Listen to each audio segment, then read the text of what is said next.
இயேசு கிறிஸ்துவின் இனிதான நாமத்தில் இன்றைய ஆவிக்குரிய சிந்தனைக்கு உங்களை அன்புடன் வரவேற்கின்றோம். இப்போதும் ஒரு பாடலுக்கு பின்பு உங்கள் சிந்தையை தெளிவிக்கும் ஆவிக்குரிய செய்தியை கேட்கலாம். மகிழ்வோம் மகிழ்வோம் தினம் மகிழ்வோம், இயேசுராஜன் நம் சொந்தமாயினார். மகிழ்வோம் மகிழ்வோம் தினம் மகிழ்வோம், இயேசுராஜன் நம் சொந்தமாயினார். இந்த பாதலத்தின் சொந்தக்காரவர், இந்த உள்ளத்தின் சொந்தமானார். இந்த பாதலத்தின் சொந்தக்காரவர், இந்த உள்ளத்தின் சொந்தமானார். ஆனந்தமே பரமானந்தமே, இது மாபெரும் பாக்கியமே. இந்த பாதலத்தின் சொந்தக்காரவர், இந்த உள்ளத்தின் சொந்தமானார். நன்மையானதை தருகின்ற இயேசுவின் இனிதான நாமத்தினால் உங்களை வாழ்த்துகிறேன். நம்முடைய ஆவிக்குரிய சிந்தனைக்காக சகரியாவின் புஸ்தகம் 9ஆம் அதிகாரம் 12ஆம் வசனத்தை நான் வாசிக்கிறேன். நம்பிக்கையுடைய சிறைகளை அரணுக்கு திரும்புங்கள், இரட்டிப்பான நன்மையை தருவேன், இன்றைக்கே தருவேன். நம்பிக்கையோடு ஆண்டவர் பக்கம் திரும்பினோம்னா இரட்டிப்பான நன்மை கர்த்தர் தருவாராம். திரும்பும் பொழுது அல்லது திரும்பினா அன்றைக்கே கர்த்தர் கொடுப்பேன் சொல்லுகிறார். வேதத்தில் நீங்கள் லூக்காவின் சுவிசேஷம் 15ஆம் அதிகாரத்தை பார்க்கும்போது இளைய குமாரன் மூத்த குமாரன் ஒரு ஓமே இயேசு சொன்னதை நீங்கள் பார்த்திருப்பீர்கள். இளைய குமாரன் தன்னுடைய தகப்பனுடைய சண்டை போட்டு தன்னுடைய ஆஸ்திகள் சொத்துக்கெல்லாம் பிரித்து எடுத்துக்கொண்டு தூரமாய் போய் வீணாக்கிட்டு எல்லாத்தையும் இழந்து விட்டான். பன்றி தின்கிற தவிடை கூட சாப்பிடுவதற்கு அவனுக்கு கிடைக்கல. கடைசியில புத்தி தெளிந்த உடனே அங்கிருந்து யோசிக்கிறான், தகப்பன் வீட்டை நோக்கி பார்க்கிறான்.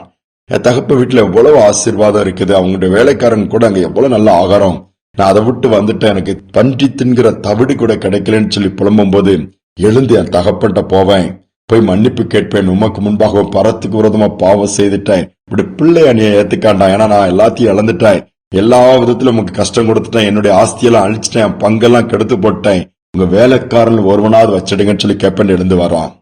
தகப்ப என்ன பண்ணாரு, அப்படியே செய்தார். ஓடி வந்தாரு, அந்த இளைய மகனை முத்தம் விட்டு வீட்டுக்கு கூட்டிட்டு போய் அந்த கந்தையான வஸ்திரங்கள்லாம் எடுத்து போட்டு குளிப்பாட்டி நல்ல மோதிரத்தை போட்டு பாதரட்சியை மாத்தி நல்ல விருந்து வச்சு எல்லா நன்மை திருப்பி கொடுத்தாரு.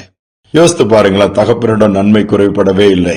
இவனுக்கு கொடுக்கப்பட்ட நன்மைகள் கெடுத்தாலும் மீண்டுமாய் தகப்பனிடத்தில் திரும்பும் பொழுது இன்னும் அதிகமான நன்மைகளை பெற்றுக் கொள்ள முடிந்தது. தான் தகப்பனுடைய அன்பு, தகப்பனுக்குள்ள இருக்கிற நன்மையின் ஊற்று இதுதான். நம்முடைய ஆண்டவர் பக்கமா நாம் திரும்பும் பொழுது ஒருவேளை அவர் கையிலிருந்து பெற்ற கிருபைகளை போக்கடித்திருக்கலாம், நன்மைகளை அழித்து போட்டிருக்கலாம், தவறான முடிவு எடுத்ததுனால இன்னைக்கு நஷ்டத்தை சந்தித்திருக்கலாம், அகல கால் வைத்து நம்ம ஆசைப்பட்டு எல்லாவற்றையும் இழந்து இன்னைக்கு அவஸ்தைப்பட்டு கொண்டிருக்கலாம்.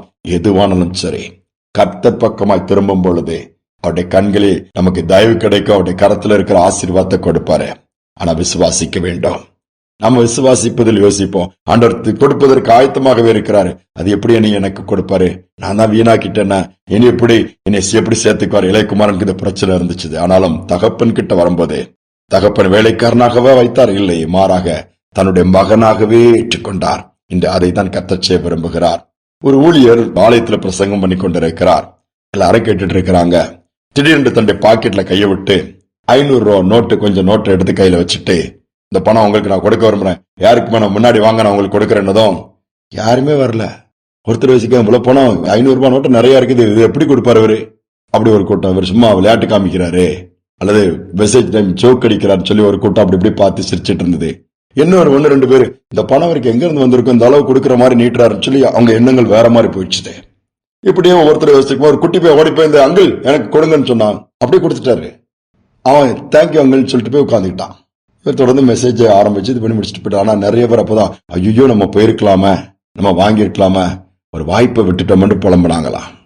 ஆண்டுடைய கருத்துல நிறைய ஆசீர்வாதம் இருக்குது. நம்ம அதை என்ன பண்றோம் யோசிச்சு, நமக்கு எங்க கொடுப்பாரு, நமக்கெல்லாம் அதுக்கு கிடைக்குமா, நமக்கெல்லாம் லக் இல்ல, நமக்கெல்லாம் இயேசு நமக்காக ரத்தத்தை சிந்திருக்கிறார், எல்லாருக்காகவும் நன்மை வைத்திருக்கிறார். ஆனா நமக்கு நம்பிக்கை இல்லை. நம்பிக்கையோடு அவர் பக்கம் திரும்பி பாருங்க, இரட்டிப்பான நன்மை கொடுப்பாரா, பெற்றுக்கொள்ள முடியும். நிச்சயமாகவே இன்னைக்கு அந்த ஆண்டவரை நோக்கி பார்ப்போம், அவர் பக்கமா திரும்புவோம். ஒரு உலகத்தின் பக்கமாய் திரும்பி அல்லது உலகத்தின் காரியங்கள் பக்கமா திரும்பி எல்லாவற்றையும் இழந்திருந்தாலும் இன்னும் இயேசு நம்மோடு கூட இருக்க, அவரை நம்ம இழக்கல. அவர் பக்கமாய் திரும்பும் பொழுது சிறையிருப்பு மாறும், இரட்டிப்பான நன்மை நம்மளை நிரப்பும், மீண்டுமாய் எழுந்து காரியத்தை நடப்பிக்க முடியும். ஆண்டோட நாமம் மகிமைப்படும். ஜெபிப்போம். அன்பின் தகப்பனே, அநேக நேரத்தில் உம்மை விட்டு தூரமாய் போய் உம்மை நோக்கி பார்க்காமல் உலகத்தை திரும்பி பார்த்ததுனால அநேக நன்மைகள் நாங்கள் இழந்திருக்கிறோம்.